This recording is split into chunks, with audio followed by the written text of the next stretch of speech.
What's going on, everybody? My name's Ty. I know you guys are, familiar with Tim here. I used to do the onboardings, but I'm back to doing Q&As with Tim, maybe onboardings in the future. But yeah, if you guys have any questions, feel free to leave it down in the YouTube chat. And that's today's main focus.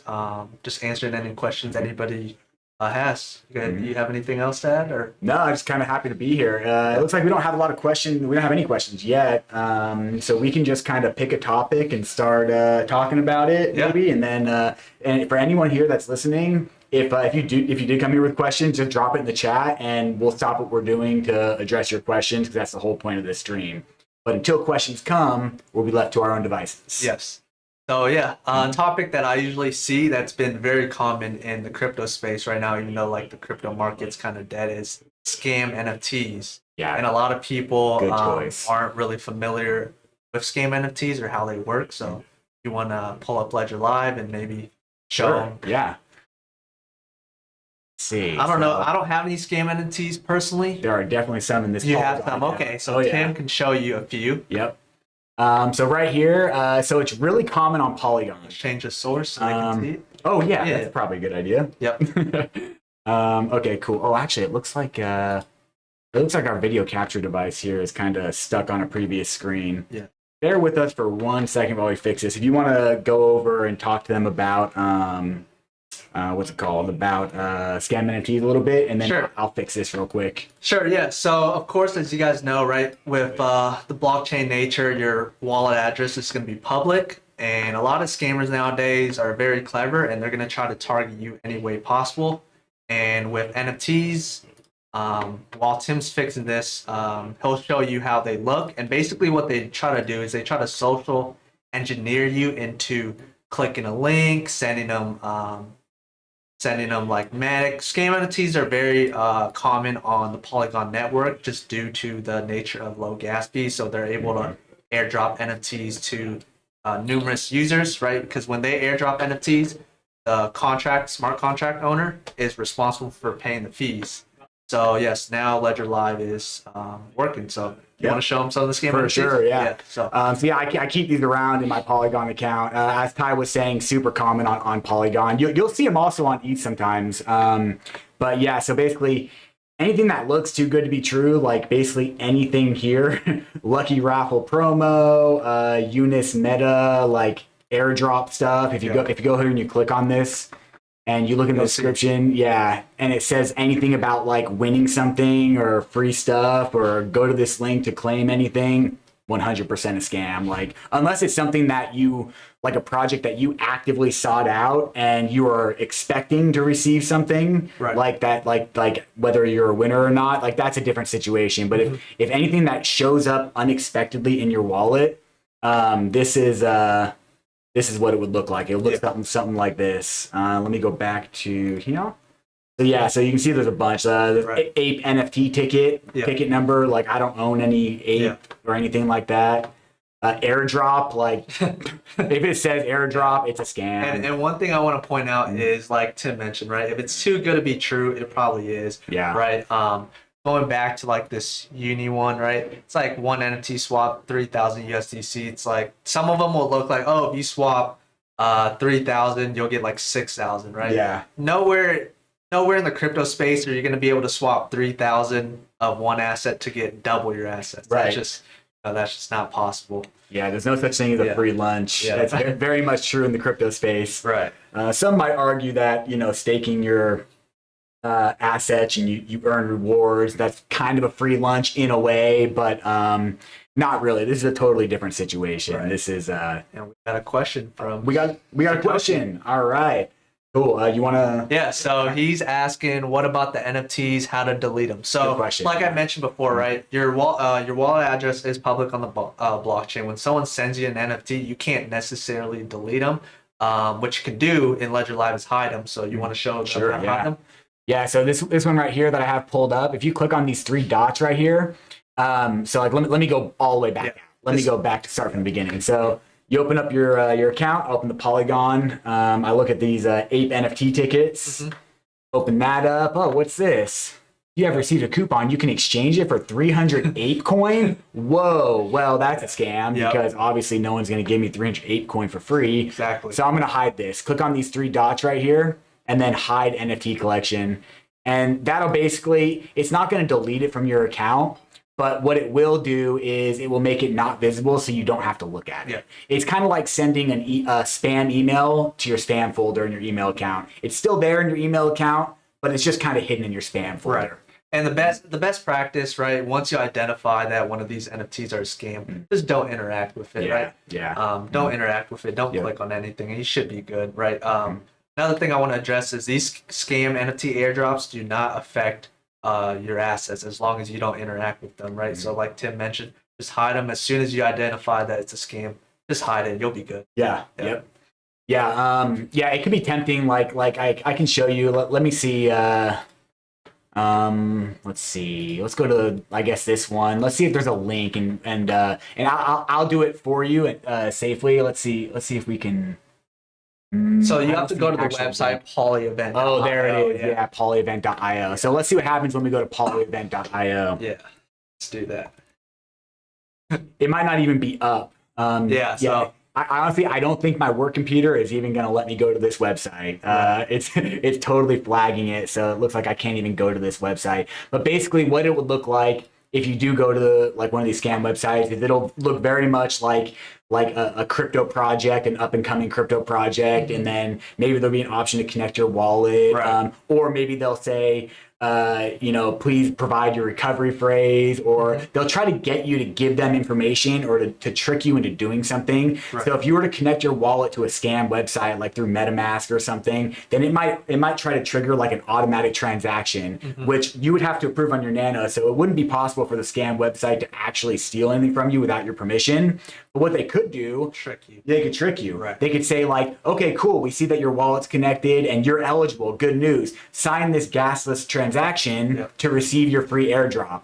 And then as the user, not knowing kind of what transaction details look like, would approve it on their Nano, but really it's a transaction to send all your ETH out of your account. Right. And that's kind of how these scams work. Got another question. All right. Aptos NFT on Ledger Nano X. Let's see. Do you know? I think maybe they're asking regarding support. Okay. Let's see. Aptos is a network. Okay, it's a smart contract network with NFTs. I haven't used Aptos much. Okay. Yeah, right now I know we only support Ethereum, Polygon. Right? For NFTs. That's it. So we definitely don't support it in Ledger Live, but I think we do support Aptos. Yeah. So while you figure that out, address Satoshi's question. What about some coins that does not show the price? Is there a way to show? Okay, so you're just talking about counter value. So it depends on the coin, right? Certain like coins or tokens aren't always going to show counter value, but if we do support the token, we should display the counter value because we pull our price data from CoinGecko. So regarding your question, Satoshi, I think reach out to us and let us know what token you're referring to, or let us know right now and we'll take a look. Yeah, we'll be able to tell you right away if it's supported or not. And if it's not supported, maybe how you can access it if it's possible. And you can also use Zerion. Right. And that should support many. Okay, cool. So yeah, we do have an Aptos app. So here. Yeah, I think they're referring to the NFTs on that network. Yeah. So let's see. It's supported. So you have to use. You're gonna have to use. Wallet. Yeah. So what you'd want to do is I'm gonna drop this support article in here for you. So for Aptos, you could. Yeah, and then I'll go ahead, since we don't have a lot of questions coming in, I'm just gonna run through this. I'm gonna install the Aptos app, and I'm gonna connect the wallet. Yeah. No question. Oh, cool. Yeah. Let's see. From Peter. Yeah. I'm happy because that was my question. What to do with these airdrops? Yeah. They're very common right now. Airdrops. Yeah. So common. Yeah, because airdrops are hot, you know, like in the crypto space right now, there's a lot of legitimate airdrops that occur.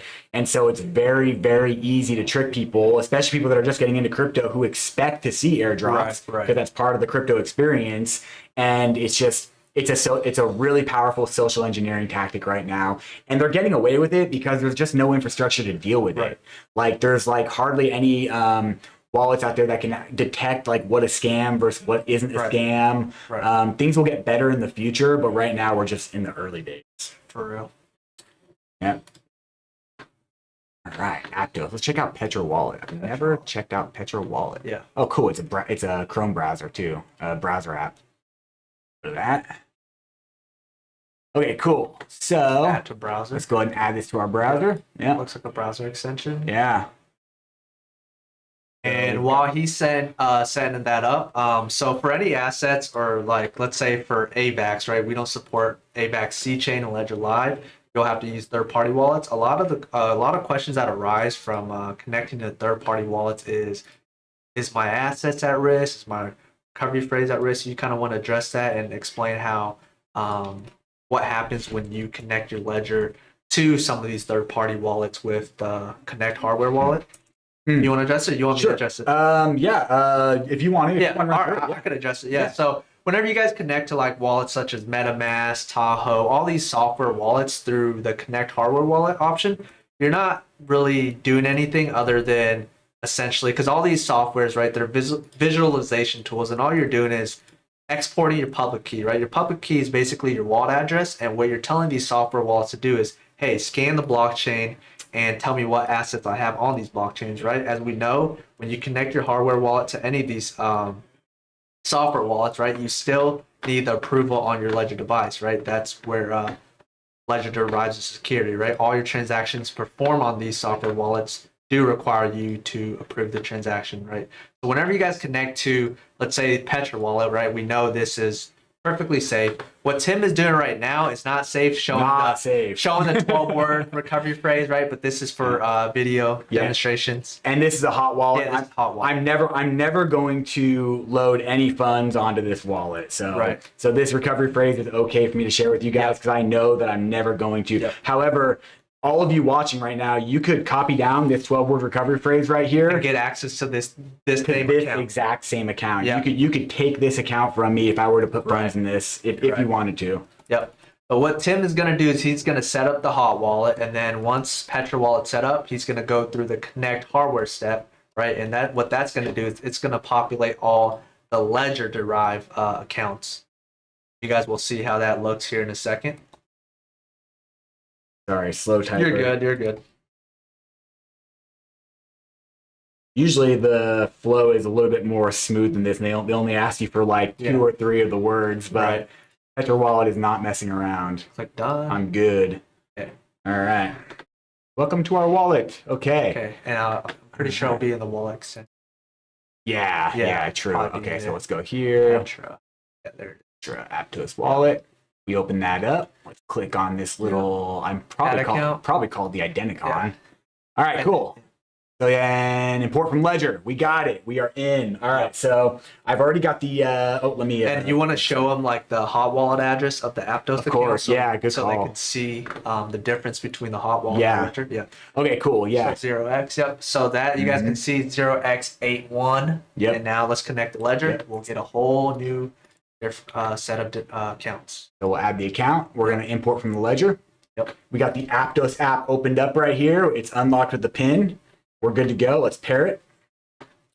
Select the Nano S Plus. Detects it. That's good. Yep. And then boom. There you guys can see all these accounts are derived from the Ledger. So we'll choose the first one. Yep. It's always a good idea to choose whenever you're connecting to a third-party wallet like this. It's always a good idea to choose the one at the very top, the first option, because these are all the addresses that can be derived from this Nano, from the recovery phrase in this Nano. But if I were to choose, like, for instance, like one down here, that could create a pretty confusing situation in the future where I'm like, oh, shoot, which account was it that I used? Like, it's easiest just to always use the first one. And this first account that Tim's selecting will be the account in Ledger Live as well. So if you added, I'm pretty sure you can add, can you add Aptos in Ledger Live? I don't think it didn't look like the option Okay. was there. It looked like well, in if Ledger we Live. did support it, that would be the account that you would see. Let's see. So It's- add account. Let's try. I don't think it didn't say Ledger Live supported. Yes. Okay, cool. Yeah. So no, it's not yet. We could show them the MetaMask example. Yeah, for sure. Yeah. So we go here. Let's open up that wallet again. So now we have these two accounts. We have this account and this account. Yep. Let's see if we can rename it. See. Yeah, I haven't messed with Aptos yet. It doesn't look. It looks like it's still very much in its like development phase. Yeah. But if I had, oh, here we go. Rename. Okay, there you go. All right, we're gonna say Ledger. Yep. Cool. And if he had any assets and he wanted to move them, right, he'll need the Ledger device and approve it on the Ledger device. Yep. So from this account would not need my Ledger right here because remember you saw us set up the this wallet with that 12-word recovery phrase. So Petra has that recovery phrase, which is the master private key of this account, and so it doesn't need anything other than that. It's not tied to your Ledger. Yeah. So, however, this account, we never shared the recovery phrase inside this ledger with the Aptos wallet. So that's why if we were to make a transaction from this wallet, we would have to approve it on this Nano because only this Nano has the recovery phrase to be able to approve those transactions. Right. All right. Cool. Nice. It's a good demonstration. Yep. I like when demonstrations actually work out. Satoshi. It's already on Ledger. I have some of it, but it does not show up. And did he follow up? Oh, he's talking about Flux. Oh, is he? Flux. Yes. Counter value. Oh, okay, cool. Yeah, looks like Brad is Telos on Ledger. Why don't you add Telos? What's Telos? Well, let's check out Telos. Telos. Yeah. A lot of coins, dude. Yeah, there's so many. Yeah. I was projects. Yo, so I was actually going through Ledger Live the other day. I didn't know that we supported as many as I know we support a lot. Yeah. But if you ever go through, like, there are hundreds and hundreds and hundreds of projects in Ledger Live that you can that with a Nano app that you can connect to third-party wallets like that. There's a lot. Things I've never even heard of. Yeah. So many that I've never even heard of. A lot. It's crazy. So anyway, Telos. All right, let's check out Telos. Okay, so. Oh, because there's two Telos. So this looks like it's its own chain as well. It does, yeah. See if you want to. And it looks like the Telos Ledger wallet. Yeah, let's go. Maybe. Telos Ledger. May support. Maybe. We don't have any official documentation. Support.ledger. Oh, it's picking up EOS. Yeah. Doesn't look like it actually. So this is actually kind of cool. Let's check here. Yeah, no Telos. Yeah. All right, cool. So this is actually a good way to segue into like what the process is. Mm-hmm. Like if for instance the Telos community wanted to be supported in Ledger Live, how would they do that? Like what would they do in order to make that happen? So if you were a developer for Telos, you would go to developers.ledger.com. Mm-hmm. And then you would see here, it all starts with the embedded app. So this is an open source. All of our Nano apps are open source. And so this will give the developers of Telos all the tools that they need to build a Nano app. And then once they build a prototype, they can submit it to our developers. And then there's a very lengthy security review that happens. We have to audit it. Yes, yeah, there's many audits. Obviously, anything that goes into Ledger Live has to be 100% secure. But then it'll get published to Ledger Live. And once the Nano app is published to Ledger Live, then you'd be able to potentially go here to the Telos wallet. Yeah, the Telos wallet, which is cool. They already have this wallet. And it looks like it's EVM. It is. I think because you can already connect through MetaMask. Yeah. So we can actually already connect to this with our Ledger without the Telos app. I'm glad we looked into this. Yeah. So it looks like it's EVM. Yeah. So I'm going to go ahead and I'm going to get out of the My Ledger tab. Yep. So you're going to want to use the Ethereum application. Right. So I'm going to open up the ETH app. Application is ready. Mm-hmm. I've gotten out of the My Ledger tab in Ledger Live. Yep. And so now we can make sure that our MetaMask is logged in. It is. And we got the Ledger 1. Here's the same exact account from the Ledger Live, the ETH account. Let's connect to MetaMask. MetaMask? Yeah. Oh, now you want my password, MetaMask. Okay, I see. All right. Okay, yep, switch to Ethereum. Which network? Because it's the EVM. Yeah, so, EVM. You just manage it right from here. And you just manage it right from MetaMask. So basically what that did, that just manually added the Telos network into MetaMask. So now you can manage it here, but you can also manage it straight from MetaMask. You see right here, zero Telos. Is actually really cool.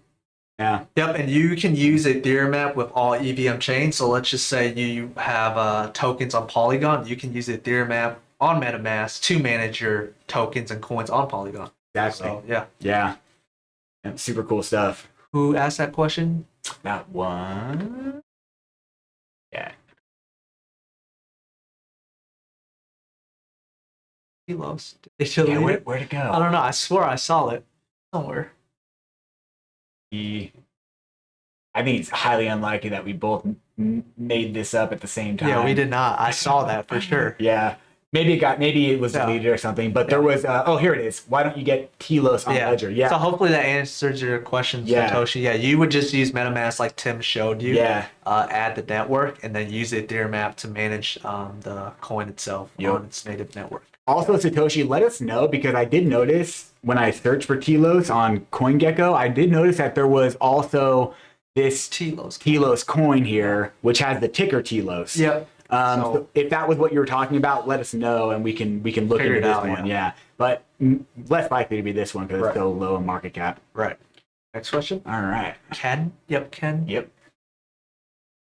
Hey guys. So Ken Maxim is saying, hey guys, just bought my second Nano X using Android Windows desktop. I want to send half my XRP to the new X, all set up on Ledger Live. Yeah, you can definitely do that all from Ledger Live. So we can kind of talk about like setting up multiple accounts, and we can do a little bit of a demonstration too. Sure. I don't have XRP unfortunately in any of these accounts, but we can just give them a general. Yeah, we can simulate it with something else. Okay. So right now you'll see that. So this Nano right here owns all these accounts that you see right now in Ledger Live. These are all added from the same Nano. So let's say I had a second Nano. This guy. And Ken, a question I have for you, Ken, is are you trying to set up a different recovery phrase? Because if both your nanos have the same recovery phrase, you don't need to transfer any of your assets, right? Because both those recovery phrases loaded on the Ledger device are the same, so that means you can access the same accounts. So it really depends. If you want to have two separate recovery phrases, then yes, what Tim's going to show you is going to demonstrate that. But if you have the accounts added already and you bought another Nano device just to back up your device or have a backup, then you don't need to do any transfer. So let's just show them. Excellent point. Let's just show them what happens if you do have two different recovery phrases. So so assuming that you do have two different Nanos set up with different recovery phrases, I'm going to unplug my Nano S Plus now. I'll plug in this Nano X. This can be simulated your new Nano. You go ahead and throw this pin in real quick. Okay. I don't care if you see it, Ty. I know where you live. I know. I'm not good. All right, cool. So we'll add a second ETH account here. Cool. So I'm using Ethereum as the example because that's what I have. That's an easy one that I have assets on to show you how this works. But just pretend that I'm doing XRP. Exact same process, just with XRP. So we'll open the XRP app in your case. And while Tim is doing that, if you do decide to have multiple devices, multiple recovery phrase, my best practice to you is actually renaming the account. Do you want to show them how to rename this for organizational purposes? Good call. So we'll call this account ETH-Nano X. That way I know it belongs to my Nano X. Because you can add as many different accounts from as many different Nanos as you want to Ledger Live. In fact, Ledger Live has no idea which account belongs to which Nano. All Ledger Live knows is, oh, cool, public wallet address. Here we go. Here's the assets in this account. Because your crypto is not actually in Ledger Live. You're just using Ledger Live as a nice interface to interact with your assets on the blockchain. View and manage it. Exactly, so cool. So then now what you'd want to do is you have your new Nano plugged in. You can go to your, in your case, your XRP account, and you can generate your receive address, just like this. And you get and then you can copy it. And then you can verify it, make sure that it's good. It's always good practice to do that. Right. Approve. So you got it copied to your clipboard. Now you can break that connection, set your new Nano to the side, plug in your other Nano. Go ahead. The Nano where you want to transfer the XRP from. Correct. right, so we'll do that. Well, And then we go done here. mm-hmm. And done with this pop-up as well. Go to account. So you go to your funded XRP account, and then you can go to send. Yep. And then you can Paste in your address. paste in the address. Continue. And send however much you want. And then this will send it over the XRP network in your case, and it'll go out of your account, out of this account, and to your other account, and it'll just appear in your other account in Ledger Live, just like sending XRP to any other account. Exact same process. Now, you want to show them what happens when you go to the other account, the recovery phrase error? For sure. Show them. Yeah, I'm actually not going to send this because I don't have any funds on this nano on purpose. But yeah, so if I, for instance, were to want to, if I have the wrong nano plugged in, let's say I got this one plugged in, and I forget, and I don't have it, and I don't have it named well, and I go to this account right here and try to receive the address, or try to send from this address with the wrong nano, you'll get the same error message right here. Please check that your hardware wallet is set up with the recovery phrase or passphrase associated to the selected account. So it's a hard stop right here. You won't be able to access the wrong account with the wrong nano. Very little chance that anything permanent bad can actually happen in this. It could just create a heck of a confusing experience for you if it's not set up good. Yep. So you got to rename your accounts, right? Know what recovery phrase belongs to which account, and then from there you should be good. Yeah. And he said different recovery phrases. So okay, cool. 2 different accounts. So yeah, what Tim showed you, that's what you would do with XRP. Make sure you add the accounts, rename the accounts for organizational purposes, and then go through the process. Yep. What other questions do we have here? Got that guy. Like David. Mustafa, you're very welcome. Yep. David Ho, here we go. All right, you want to hit that one? Yep. Right. Hi guys, is there any tutorial on how to claim the drops from NFTs within Ledger Live? If there is one, please. Okay, so I think what he's asking is how to claim airdrops. Usually airdrops are usually automatic. They are. Yeah. Usually. Yeah, so there won't ever be any, unless it's like a Ledger sponsored airdrop, which this isn't a thing yet. Yep. So basically, whatever airdrop you're trying to interact with will be something that's happening outside of Ledger Live, within whatever community that you're like part of. Like for instance, the Flare airdrop or XRP. Those people that were eligible for that airdrop had to actually register an ETH address in order to receive that airdrop. So it would be something similar for like other cases where like, and if your account is eligible for airdrop, you'll just receive it. You don't have, there'll be no action. It's like with, I was thinking of Gala, but that was just a token migration. What's a good airdrop example?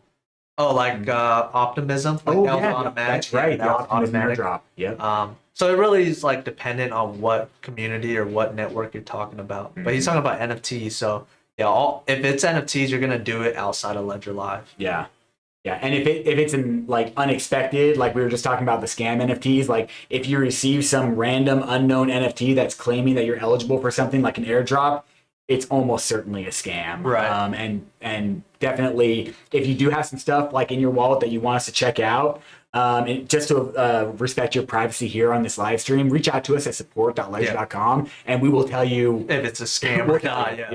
We like being able to tell people these things before they anything bad can happen. Right. All right. Paula, sure, Paula Golding. She is asking, I have ADA staked in my Yori wallet. Okay.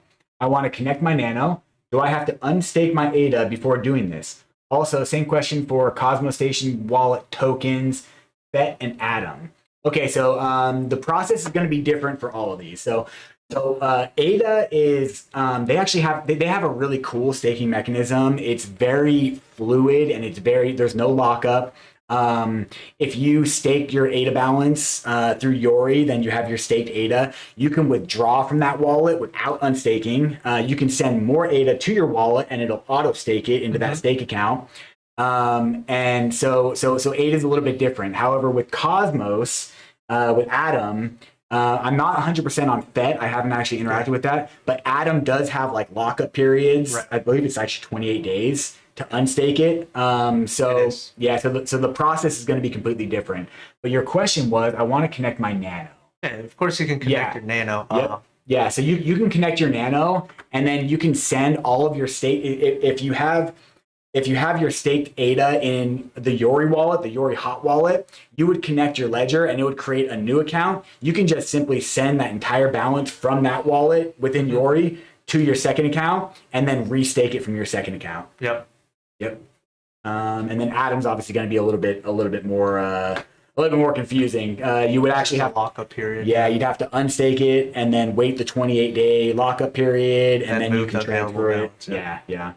And but in terms of like connection, what if she's just asking like, oh, what if it's associated to her ledger wallet address? We don't know. You'll have to give us a little more information, Paula. Yeah. But in terms of connecting, yeah, of course you can connect it, but if it's a hot wallet, then it's like Tim said, it's a little different because you have to unstake with Cosmos, Atom in particular. Fed, I'm not too sure. Fed. All right. Yep. Steve Coin. Hi, if XRP moved to $5, would the minimum on Ledger be reduced to something like 2 XRP? I don't know what you mean by that. I think what he means is like the account. The account. Yeah, you need 10 XRP to activate a XRP account. And to answer your question, Steve, that's set by XRP Ripple. network. Yeah, Ripple. Yeah, we don't set those parameters. Yeah. Honestly, if it was up to me, there would be none. Yeah. But that's a function of the XRP blockchain. That's just a rule that they have. And in fact, if you've been around for a little bit, it actually used to be 20 XRP. Yeah. And then they had a network upgrade and they reduced it to 10. But yeah, so they probably would, I would assume. But I don't know. Yeah, it'd be up to XRP. $5. Yeah. Next question.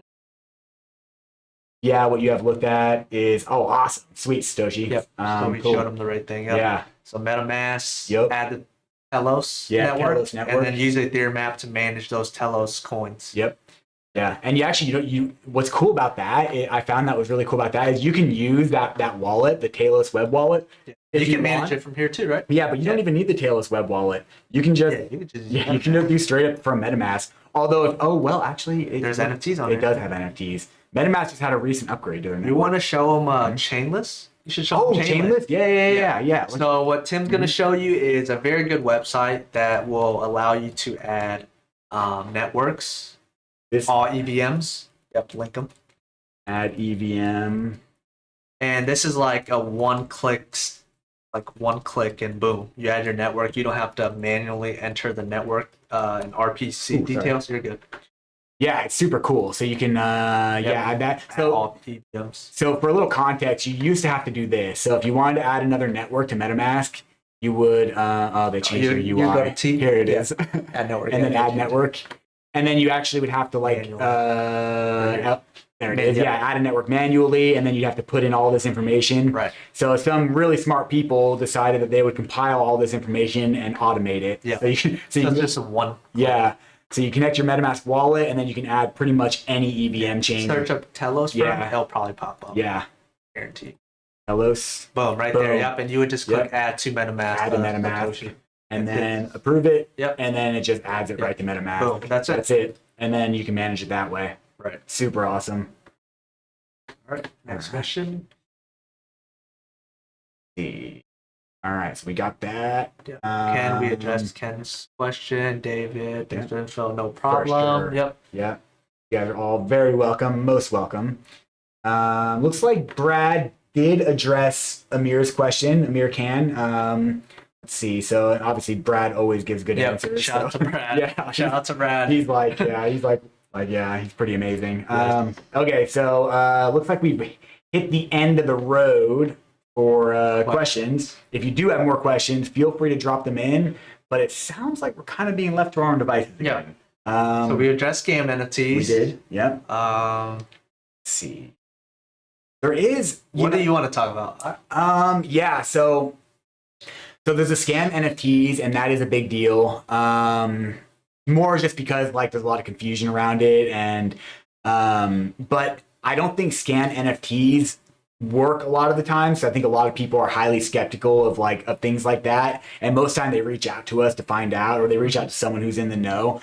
Not to say that it doesn't trick people sometimes, But one thing that is particularly nefarious is the scam versions of Ledger Live. Oh, okay. Yeah, I think that in my experience, I haven't actually crunched the numbers and looked at the data, but just from like my gut feeling and like thinking back on all the times I've had to help people who've had loss of funds, Right. I think that's the most common.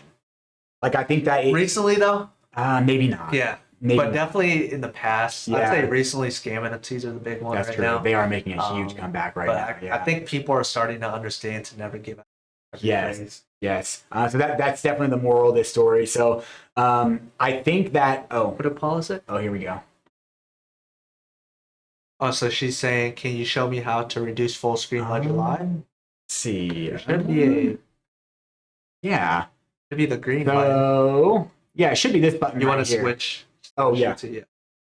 So it should be this button up here. We're on Mac OS. So if you see here that this button right here would make it full screen or collapse it back. But I think that's what you're referring to. Yeah. Yeah. Let us know. Let us know. Yeah. But on that topic, so the reason that it's so horrible is because, you know, people, it's really easy to copy the user interface of an application that you see.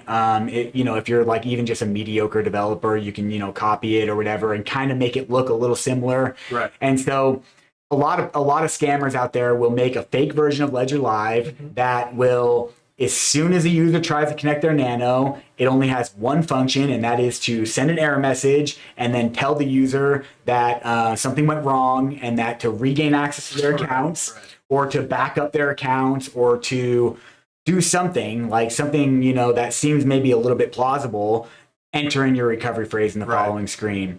And people tend to trust this a little bit more than, like, for instance, scammers on social media who ask for it, because it's like, well, this is the Ledger Live application asking for it, so, you know, it can't be that bad. It should be okay. But Ledger Live will never ask you for your recovery phrase. Or any Ledger employee. Or any Ledger employee. Or honestly, anyone who's acting in good faith at all, blanket statement, will never need your recovery phrase. Yeah. The only reason anyone would ever need your recovery phrase is to access your accounts. Exactly. With the intention of stealing your funds. Unless, like really niche case, you know, like a friend of yours calls you up, hey, I really need you to make this transaction from my wallet, and the only information I can give you is my recovery phrase. Maybe in a situation like that, you're like, okay, yeah, I'll enter it and then I'll make the transaction for you. But, like, you know, and that person trusts you, but like you should never give your recovery phrase to anyone, because it'd be very easy for them to access your accounts. You hit the hammer on the nail on that one. Yeah. We have another question. Sweet. All right. Ayula Coyote, I know that I mispronounced your name, and I apologize for that. Can Ledger Live activities be monitored on the blockchain? That's a really good question. Actually, yeah. Do you want to? Yeah, I'll kind of address that. So, if you're referring to receive and send, of course, right, on the blockchain for certain networks you can't track fully, but let's say for Ethereum, you can basically see your activity, right, with your Ethereum address. But if you're referring to like monitoring like what you're going into, like Discover tab, portfolios, you can't do that. Yeah, right. So basically, any transaction that you make from Ledger Live, like that's broadcasted, like anytime you would sign a transaction with your Ledger and send a transaction via swap or send or anything, that will all be available on chain. And I am going for certain networks. Yeah. There are some networks that like it's really hard. UTXO model. Yeah, like Bitcoin, for instance. If we go here to this Bitcoin account and we generate our receive address for this, and skip that, and if I were to look this up, this is going to be a completely empty account right here.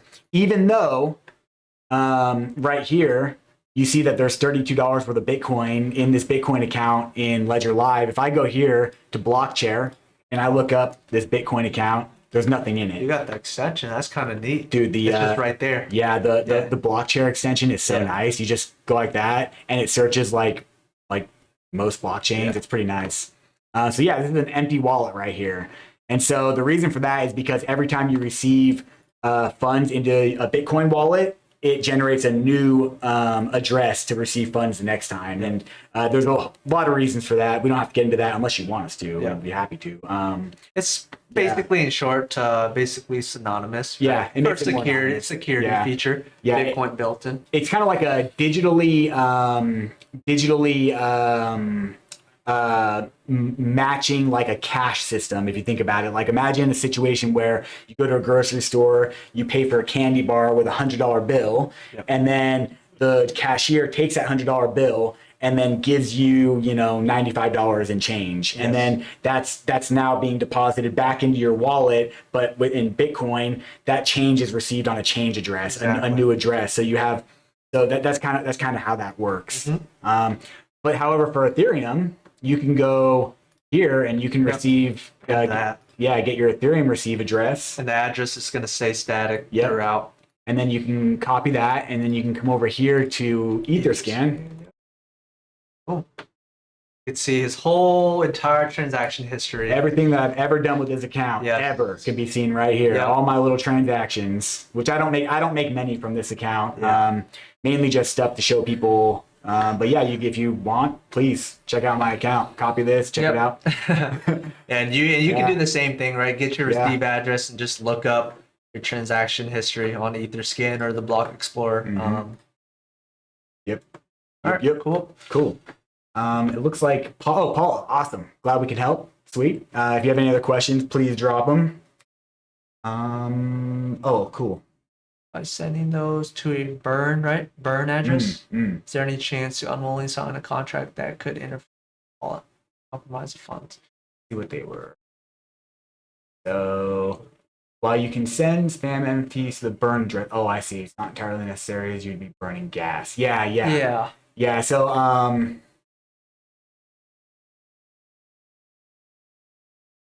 so if you send the NFTs out, that would not affect your accounts. But you're wasting your money on gas. Right? Yeah, that's the idea. And I have seen I haven't seen this with NFTs, but because NFTs are a smart contract and they're programmable, that means that it's probably possible. But I've seen situations with scam tokens that are received into people's wallets, and then you look up the smart contract for it. You look into the smart contract, which you can do on Etherscan, and you can see like sometimes if there's like a hidden tax.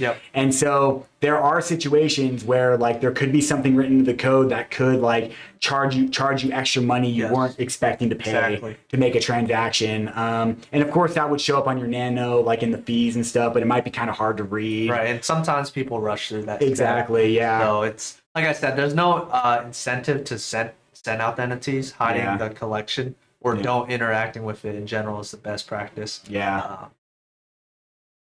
Next question. So in terms of staying anonymous on the blockchain, what cryptocurrency doesn't leave a digital footprint?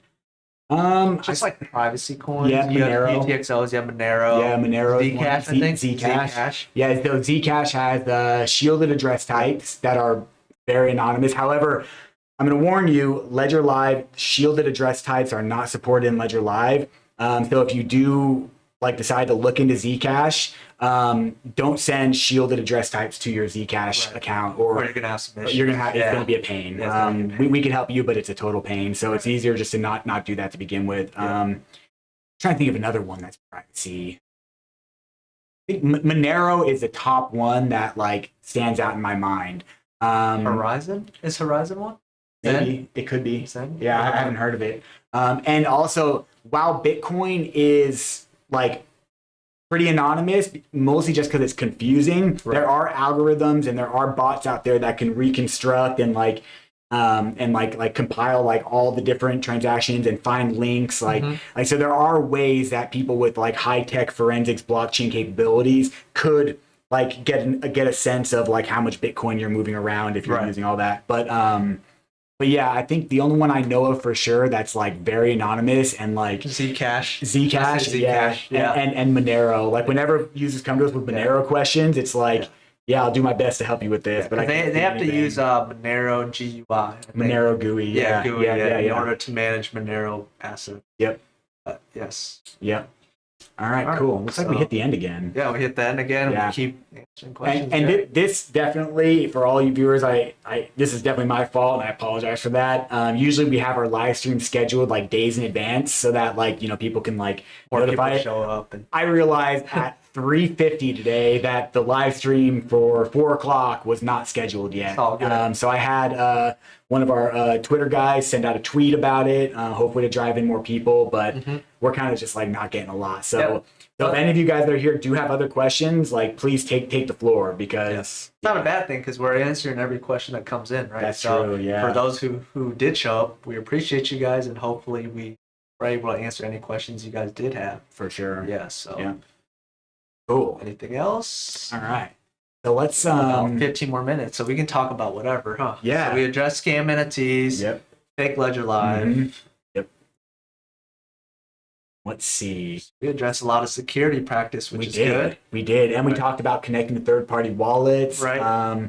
We talked a little bit about how the nature of accounts, where your crypto exists or whatever. But let me just do another real quick demonstration, just to kind of really hammer that home. Cool. Okay, so you see we got this account right here. Which, yep. Thank you. Yep. When I'm by myself, I do that all the time. Yeah, it's all good. Yeah.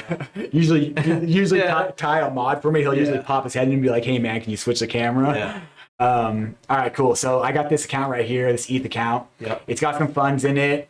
It's even got some tokens in it. Yep. I'm gonna go ahead and just remove that from the portfolio. In fact, I'm gonna go a step further. I'm actually gonna go up here to this little gear icon. Reset everything. I'm just gonna reset everything. We'll go to help. Yep. And I'm gonna reset Ledger Live. So this is basically if you were to accidentally uninstall Ledger Live, or if you accidentally reset it like this, or setting up a new Ledger setting up a new Ledger Live. Exactly. And basically what Tim's trying to do and hammer, right, is that none of your assets are stored on Ledger Live or on the device itself, right? Like you mentioned before, Ledger Live is just a tool, visualization tool kind of that will scan the blockchain, populate your accounts, and allow you to manage them. So exactly right. Yeah. All right, cool. So we got a Nano S Plus. Let's close the Ethereum app. Oh, you actually used the X today, huh? I didn't notice that. Yeah, I was using it a little bit. Yeah. This guy hates the X. He prefers S Plus. I don't know. I just like the S Plus. You know what it is? Honestly, the main thing, I just like the buttons better. Yeah. When I'm doing demonstrations, it works out better with the buttons on the top. Right, it just looks better on camera. Yeah. The Nano X is kind of awkward. I agree. Yeah, but the Nano X is a fine device. Okay, cool. Set up we don't want to do that. Actually, we can if we want, but we can go back. We can go back, and we already have a recovery phrase, so we're just gonna connect our Nano S Plus. Yep. Genuine check. We'll do that quick genuine check. Oh, I accidentally skipped it. That's okay. Quick. Yeah. Your device. Yeah. All right. So what we can do now is we're in Ledger Live. We can just start adding accounts. So Ethereum. Yep. We'll start with that because you saw that account there. Open the Ethereum app. So right now, Ledger Live is syncing with the Nano, and the Nano is deriving any public wallet address associated or that can be derived from the recovery phrase, and it's only going to share that with Ledger Live. Yep. And so you can see here, same account. It forgot that I had it labeled as ETH-S Plus because Ledger Live the blockchain doesn't really care what we label it here. This is just for yourself. Right. But you can see that it has it's the same account, same exact account, same balance, same token amount. That account, and you'll see link. I remember you had link in here. Yeah, and it's all right back here. Yep. Link right there. Same account. Yep. And then so we can do that with all the accounts that were on here. I had a Bitcoin account. We'll go ahead and add that real quick. And it looks like we have some more questions that popped up. Beautiful. So, all right. Bitcoin account. You want to? Yeah, sure. So, see, is there a limit to the amount of crypto transactions that can be done on the ledger? There is not. Nope. Unlimited.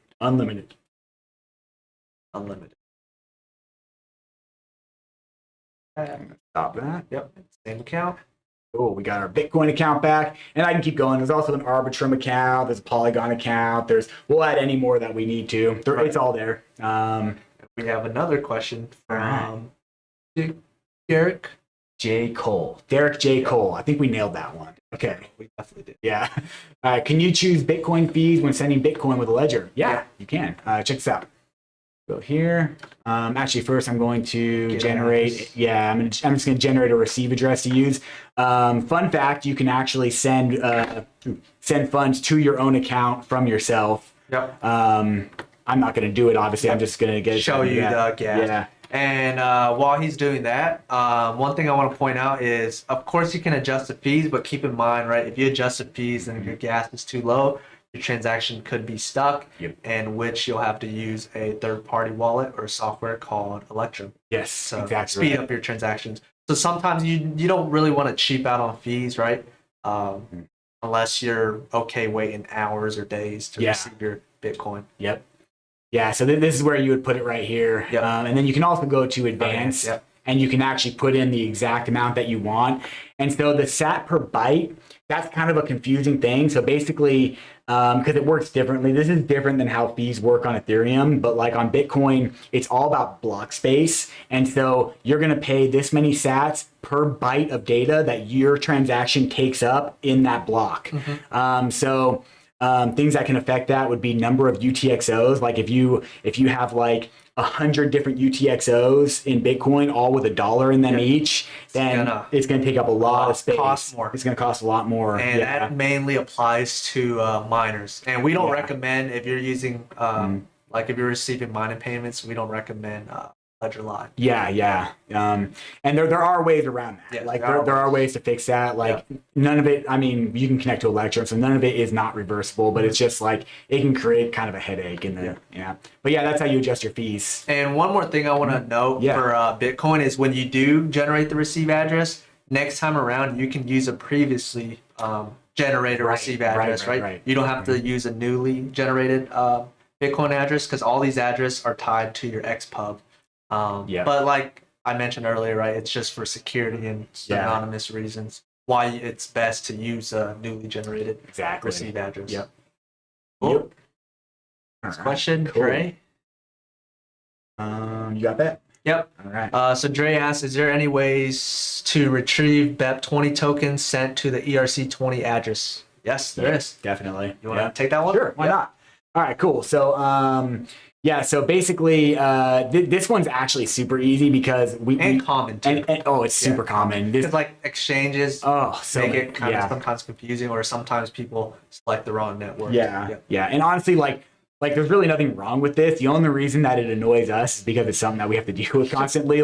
But from the exchange's point of view, I guess it totally makes sense. But like for instance, like when you withdraw from Binance, it will default on the BEP20 network. It'll default on BSC because that's their network. Of course, they want people to use their network. Exactly. Same with Crypto.com. Will default to Kronos. Coinbase Coinbase is usually pretty good. Yeah, for usually the most part. Ethereum. Yeah, usually Ethereum. So if you don't manually change the network that you want to transact over, it's going to land in the wrong account most likely. But if you're talking about specifically BSC, BEP20, then you can just add a Binance Smart Chain account right to Ledger Live just to get around that. And I'm going to show you what that looks like here real quick. And your Ethereum and Binance or any EVM chain, right, your address is going to be the same. Yes. Yep. Binance Smart. There it is. There we go. So you want Binance Smart Chain BNB. Yep. And then you can continue. Yep. So let's say you got the receive address from your Ethereum account, and then you sent the token to your Ethereum address, but it was on the BEP20 network. BEP20 network. You would just do what Tim's showing you guys right now, and then the tokens will appear under show tokens. So we're just gonna to keep things nice and consistent. I like consistency. We're gonna do BSC-S+. That way I know it belongs to that one. Yep. Okay. And then so it would just show up here. And so just to show you from what Ty was talking about how your addresses are the same. So if we go here and we generate our receive address for our ETH account, and we continue, we'll just go in that. We got 0x2F8C, whole bunch of other stuff, D08C1. So remember those first five, last five. And then we come here to Binance Smart Chain and we receive from this account. And then we do that exact same address. Because these so it's the exact same address on a different blockchain. So that's why you have to specify like which network to send over. Otherwise, it's just gonna go wherever the exchange feels like sending it. Correct. Yep. But however, you mentioned Binance Smart Chain Bet20, and that's a super easy solution just to add your Binance Smart Chain account. But let's say you sent tokens over an unsupported network, like maybe a token over Kronos, for instance. That's a good example. You can come here to the Discover tab. Well, I don't know if Zerion supports. It does? I think so. Yeah. I thought it was just support Polygon. Oh, really? Yeah. Oh, that was a bad example. It's all good. I think you might have to use MetaMask. Yeah, probably. Let's take a look at this though. Yeah, I don't think it supports. So it supports 11 networks supported. Does it? So Ethereum, Aurora, Binance Smart Chain. Oh, you're right. It does not support Kronos. MetaMask. Nice. Okay, cool. So you'd have to use MetaMask for that. But if it's any of these chains, then Zerion will support it, and it'll show you your tokens. Solana. Yeah. I didn't know that supported Solana. Did they just add that? Yeah. You want to show them how to add tokens in MetaMask real quick? Yeah, sure. Just get a random token. For sure. Just go to BSC and find a random token. Cool. So we go here. Let's go to MetaMask. Yep. And then let's switch to Binance Smart Chain. I think I have it in here. So I have some. Binance Smart Chain. There you go. Okay. Got it. So this is actually, it's funny. This we talked about this a little bit. This is the exact same account in Ledger Live too. I'm also just accessing it from MetaMask. Correct. So to add a token, you would come down here where it says import token. Yep. Make sure you're on the tokens tab, and then we can go Get to the token contract. Let's just get a random token. Where do we find that from? Just go to BSC. BSC. BSC scan. Yeah. Let's just use a token. Let's look up USDT. Yeah. Look up USDT. Oh man, let's see. Go to CoinGecko. Yeah. Let's do. Or we can just do this. USDT contract address BSC. Yeah. See what happens with that. There we go. Yep. Thank you, Google. All right, cool. So we're gonna copy this and see what happens. Yep. But usually the easier way is you would get the transaction hash. Yeah. And then get it from there. Yeah. But yeah. we don't have So like if you sent your tokens to, then you can look it up on the Block Explorer and get the exact contract address. But for this, we'll just do it like this. So you go to import token, paste this here, and it automatically knows it's USDT. It fills in this. And then now you can import that token in MetaMask. And so now MetaMask will show up if you have any USDT. Right. Yeah. And you can do that with any token. Yeah. And if you guys are sending, right, all transactions must be approved on the Ledger device. And you must have BNB in your account. Oh, that's another thing.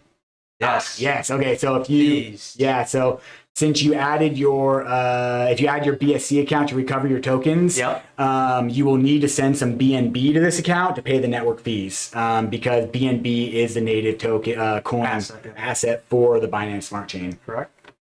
Cool. Let's take one more question and wrap it up. It looks like Tron. Yeah, I think that's just because we don't support Tron for swapping. Yeah. So Tron tokens.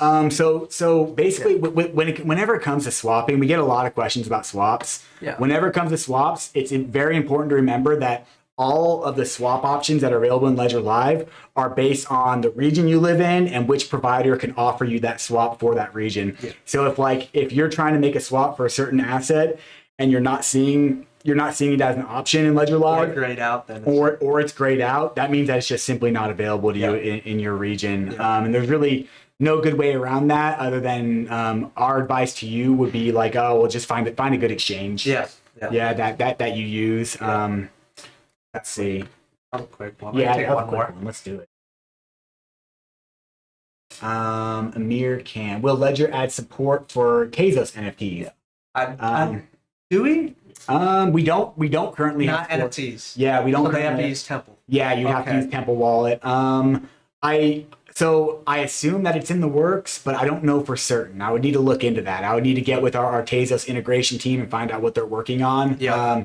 But Tezos is a popular blockchain, so there's a good chance that it is. Okay, cool. Brad. Thank you. Thank you, Brad. Yeah. All right, cool. Let's see, Dre, any hope if it was sent to a Coinbase ERC20 address? Oh, yeah, for sure. Coinbase can recover that for you. They will they're kind of weird about it. You have to kind of bug them. You have to bug them, yeah. So like you may have to just keep like saying like, hey, no, I already talked to Ledger. They said that it's on the Binance Smart Chain. You know, give them the transaction details. Keep reiterating. Eventually, we know that they have a process for recovering because we have gotten confirmation from our users that they were able to help them. So it's weird because it's on Binance and Coinbase, like, they're kind of competing with Binance. Yeah, so and it may, one of those weird situations. And it may be an agent that isn't familiar with the process, and maybe they don't know. So just keep asking, and you'll eventually get someone that can help you out with that. Yeah, and I think that wraps it up. Yeah, cool. You want to give them the details for the onboarding? The Atro spiel? Yep. All right, cool. Yeah, so we really appreciate you guys stopping by. This is super fun. Even though we had less viewers, there's a lot of fun being able to answer all your guys' questions. Yes, sir. Our next live stream for our team is going to be this Friday, 10 a.m. Pacific Standard Time. We're going to be doing our live onboarding device setup. We're going to be setting up probably this exact Nano S Plus right here, most likely. Yeah. We're going to go through that entire process for you guys. And then that usually takes about 30 minutes. We will also have a moderator in the chat. So if you do have more questions and we didn't get to all your questions here, then just come back on Friday and you can just type in the chat and one of our mods will answer your questions. Yep. And then whoever's presenting the onboarding will also switch gears and go to question mode after they're done. At the end. Yeah. And then we have these AMAs every week. Every week, Wednesday. Wednesday at 4 p.m. every week for the U.S. team. Mm-hmm. Also, if you haven't checked out the EU's live streams, they're really good. Yeah. Whatever time zone works for you, right? We have various time zones, and maybe we might do more of these AMAs. I like these AMAs personally. Me too. Right? They're a lot of fun. Here, check this out. This is our full social media schedule for all of our teams. Yes. And so we definitely encourage you to pop into any live stream that you can if you have any questions. Sometimes it's a more direct way to get an answer to your questions because we can actually show you like what we're doing and stuff and kind of follow up with you in real time. So and it's a visual example. Exactly. Before we leave, Tim, you want to show them how to submit a ticket, and then we'll get out of here. Yeah, dude, you're coming to these live streams more often. 2-mans are nice. 2-man is nice. All right, cool. So go to support. Yeah. So if you guys have any other questions, you guys can feel free to come to Ledger support, open a ticket with us. Mm-hmm. We have live chat, not 24/7, but we have it during the day. Yeah. For the most part. During working hours. Yeah, working hours. So you go to support.ledger.com, click on the contact us button. Yep. We did just rework this, so hopefully it's a little bit better. The selections are a little bit better, a little bit more. But if you can't find if you can't find like your selection and it's kind of like being a pain, just click whatever, submit it. If it ever asks you if it's helpful, click no. That sometimes it might be helpful. Yeah, and then add your email address. You had a random email there. That's really weird. Oh yeah, I don't know. Oh, that's one that I used as an example when we were testing our new chat feature. It looks like my browser remembered me. Yeah. There is definitely no domain at tim.com. But so you put your email address in here and submit it, and you'll get prompted with like email or live chat. If live chat's grayed out, just click email. Yep. And if we don't get back to you, come back the next day, open a live chat. And give us like a case number as reference, and we'll be able to address your guys' questions. Or pop into our live stream and bug us here. We'll also address it. Right. Yeah, that basically wraps it up. This was a great stream. I appreciate Tim for bringing me on. I'll be back next week, or maybe there might be someone new, but hopefully we can do this more often. Have more of these, maybe like every other day. I'd like that. One for the EU and then one for us every other day. I think that would benefit a lot of our users. For sure. Yeah. All right, guys. Take care. See you next time. Bye, guys.